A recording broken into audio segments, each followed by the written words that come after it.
can't ever pick favorites, but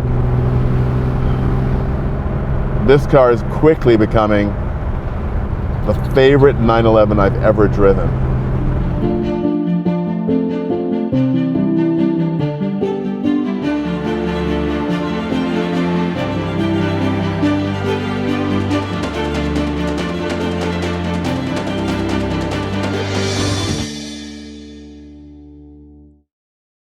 You're watching this video, so the chances are great that you enjoy what we create here at the Audrain. And if you do, why not take the next step and subscribe to this channel? You might also consider a membership in the Audrain Automobile Museum. We mount 4 new exhibitions each year featuring cars from the Audrain collections and loans from some of the leading collectors and institutions around the world. Click here to find out more. Porsche. Everyone knows the mark. Everyone knows the car, driving a 911. Little kids who are first discovering cars have a tendency to fall for 911s because of the shape. It's so instantly identifiable and they can relate to it. It's friendly. You know, there's no wonder that in the Disney Pixar series Cars, the leading female character, Sally Carrera, is so incredibly popular. And there is something about a 911 that just immediately is familiar. And yet, of course, the cars have evolved so much since the first one was introduced in 1963.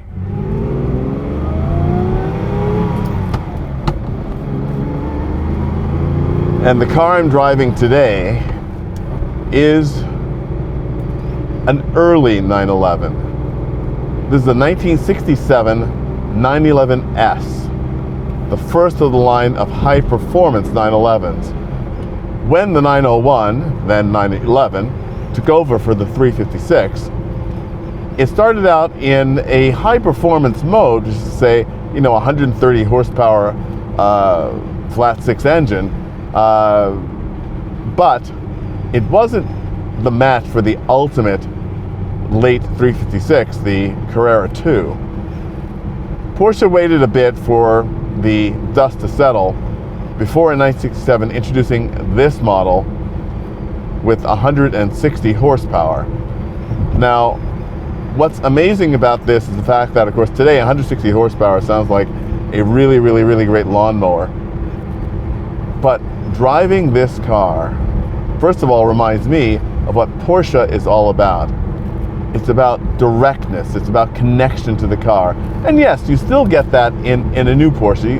Porsches have a certain brand feel, which is undeniable and quite special. The fact they've been able to maintain it for all these years over very, very different cars. But this, to me, just says Porsche. It almost feels as if I'm driving a really spacious Carrera 2. And of course, I'm a sucker for a nice thin wood rim steering wheel, and the basket weave detailing on this car is also very 1960s. The thin pillars, the airiness in a very low coupe is also something that we would lose in a few years. And certainly we don't see that in today's 911, successor of this car. But what we also don't see in today's 911 is the risk factor. The early 911s were built with a shorter wheelbase than came later in 1969. And the extra length in the wheelbase made for a much more stable platform. Remember, this is a rear engine car, so trailing throttle oversteer is something to be very careful about. And as I drive this car today in a slight shower, I'm aware of what I need to pay attention to. But nonetheless, this car still has a sense of security because it always talks to you. I don't think this car is going to surprise me for two reasons. One, because we're not really going to get going fast enough for it to get into surprise mode. The other is that everything about this car is very linear. And it is something that very much suits its German character. And again, provides something that is so incredibly enjoyable that it's hard to put into words, but I will do my best.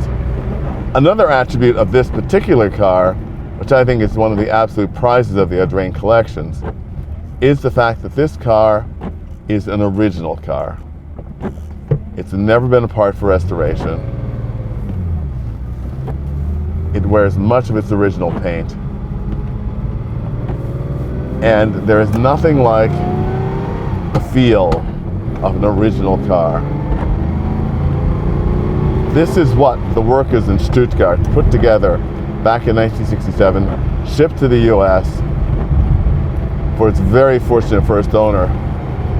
And it is directly connected with their work, with Ferry Porsche's vision for what he wanted the successor to their first car to be, and is an absolute delight. I remember first seeing this car at the auction at which it was purchased, and I just fell in love with the look of it. It's a wonderful car in the great color of Aga blue, which is very wonderful and sophisticated and understated and suits this shape so incredibly well. And just the feeling of a well cared for, loved object. It's showing 29,000 miles from new. And the car's never sat, the car's never been abandoned. The car's always been lovingly used, sparingly used, and well maintained. You feel it in every aspect of the car. The way the steering feels, the way the suspension feels, the way the gearbox feels.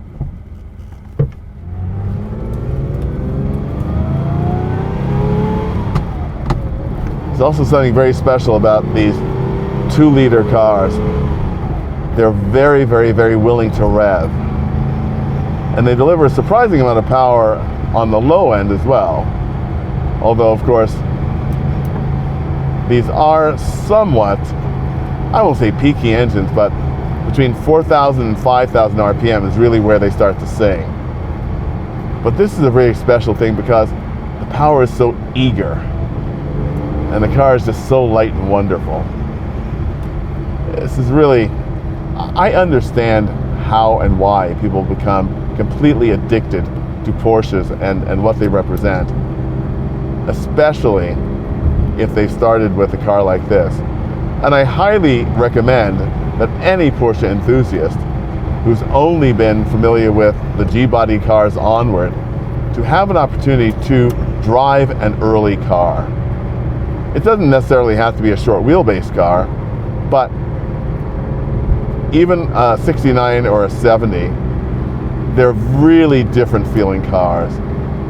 And they just carry me back to, again, the essence of Porsche, the giant killer. The small displacement, low horsepower cars that had great handling, great brakes, and just gave you the security to do what it was that you wanted to do with the car, and felt absolutely bulletproof doing it.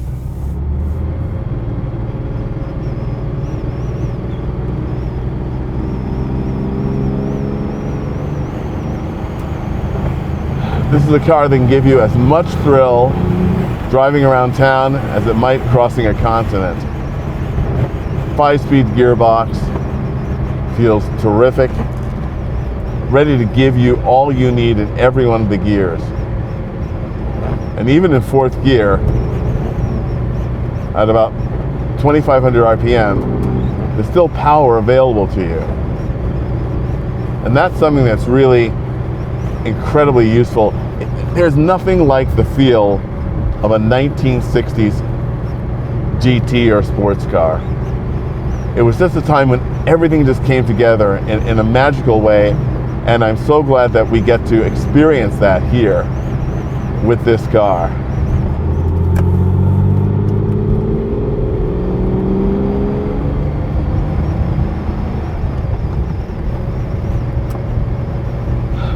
On this network, I've driven a number of Porsches, some very powerful ones, in light rain like this.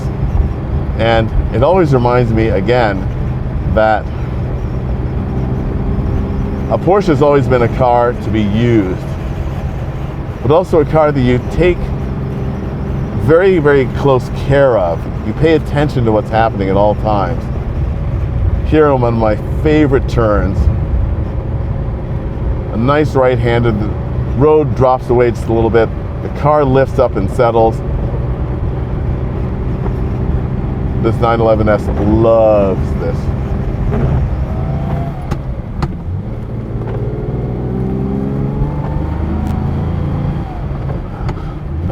I'd much rather not have this delightful late spring shower to sample this car in, but you've already gotten the idea of how I feel about it and what this represents.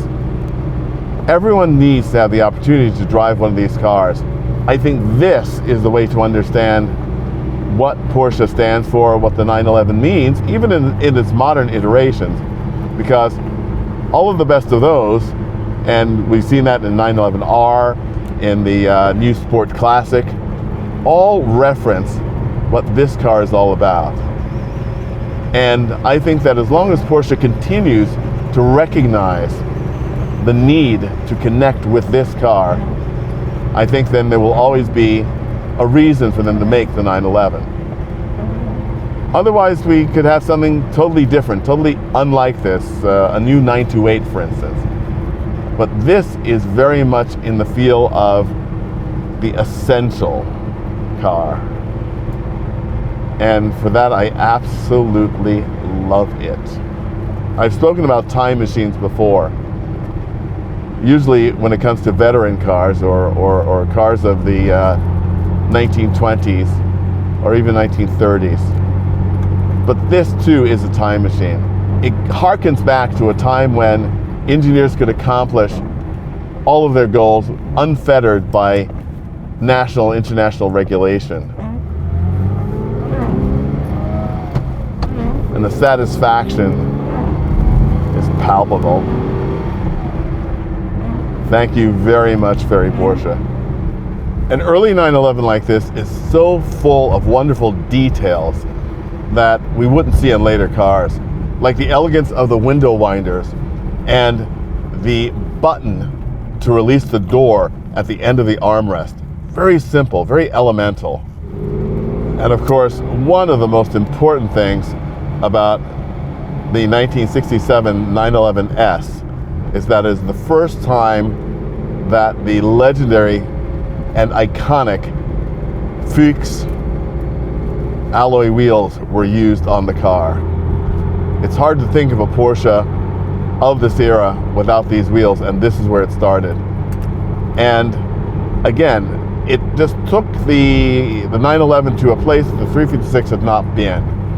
You know, we think of 356s with those wonderful wheels and flat hubcaps, and this is a mile away from that. This tells you that this is descended from a competition car. Another thing, of course, that I love about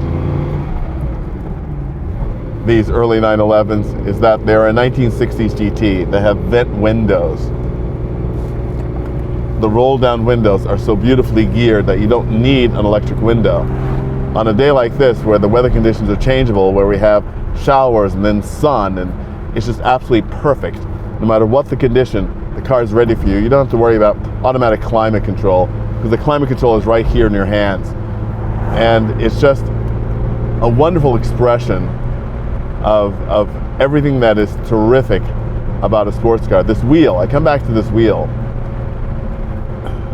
It's perfectly designed to hold your hands at the 9 and 3 positions. The horn is right here at your thumbs. The stalk for the wipers, stalk for the turn signals are right here behind. You barely need to move from the steering wheel. This is truly a car designed for a driver who's concentrated on his efforts. And it's so incredibly rewarding. It's smooth. Again, another attribute of a car that has never been apart for restoration. This feels as if it's carved from a solid block. And it's just absolutely wonderful. There's not a squeak or a rattle in the car. The engine's responsive and eager. The all-important gauges of the life of an air-cooled Porsche, the oil pressure and temperature is perfect. You know, it's a shame that this drive is not across the country. This would be a great cross-country car. You've got plenty of space for stuff. The seats are really comfortable. And again, I wish that the people that designed these super aggressive sport seats would take a look at these and sit in them for a while. They cradle and cushion you all you need. The pedals are perfectly positioned for heel and towing.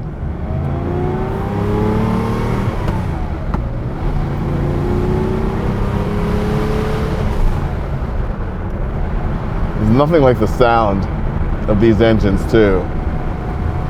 And I know that once they get past a certain rev range, the sound can turn into a bit of noise, because this is a stock exhaust system after all, but it's still an eager sound, like a turbine.